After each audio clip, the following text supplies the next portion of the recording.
আসসালামু আলাইকুম প্রিয় গাইজ, দেখেন এই যে একটা এখানে মোটরের মেশিন। এই মেশিনটাকে আমাদের গ্রামের ভাষায় বলা হয় ডিপটি কল। দেখেন এই কলটার জন্য কিন্তু আমাদের অনেকগুলা জমিন এই এই বছর কিল রয়ে গেছে, মানে করা হয় নাই। যাই হোক, অবশেষে মেশিনটা ঠিক করা হলো, মানে মেরামত করা হলো। আগে এই জায়গায় ছিল, নষ্ট হয়েছিল, তারপরে আবার নতুন থেকে এটা কিন্তু বসানো হয়েছে। যাই হোক, আপনাদেরকে যেটা দেখানোর আমি সেটাই দেখাচ্ছি।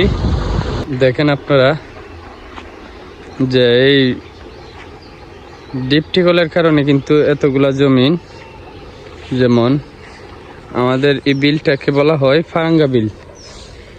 বিলটা আমাদের গ্রামের যারা আছে তারা তো অবশ্যই হয়তো চিনে, আর যারা চিনে না তাদেরকেও বলতেছি, এই বিলটাতে অনেকগুলা জমিন, প্রায় 200-250 কানি জমিন হবে। এই জমিনগুলো কিন্তু আমাদের এই ডিপটি কলটার কারণে কিল পরে রয়ে গেছে। তাই আপনারা বলেন, আমাদের এলাকায় এই বর্তমানে চালের দাম কিন্তু অনেক বেশি হয়ে যাবে, কারণ ওই যে ডিপটি কলটা নষ্ট, তাই জমিনগুলা আপনার করে নাই। যাই হোক, যারা আমার ভিডিওটি দেখতেছেন, ভালো লাগলে একটি লাইক কমেন্ট শেয়ার করবেন। দেখেন পুরো বিলটা কিন্তু আপনাদেরকে আমি দেখাইছি।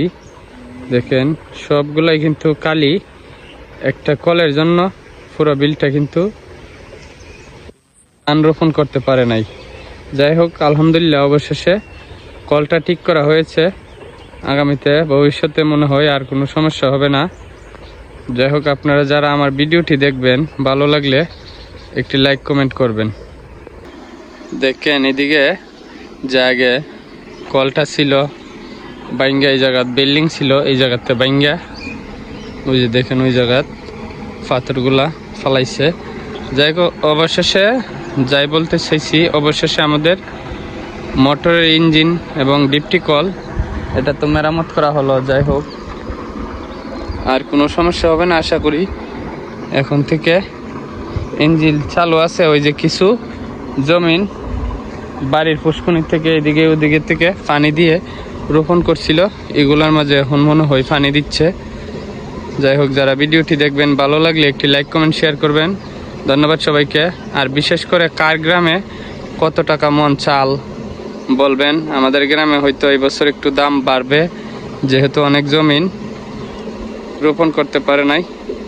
ধন্যবাদ সবাইকে। ভিডিওটি ভালো লাগলে একটি লাইক কমেন্ট শেয়ার করবেন। আসসালামু আলাইকুম।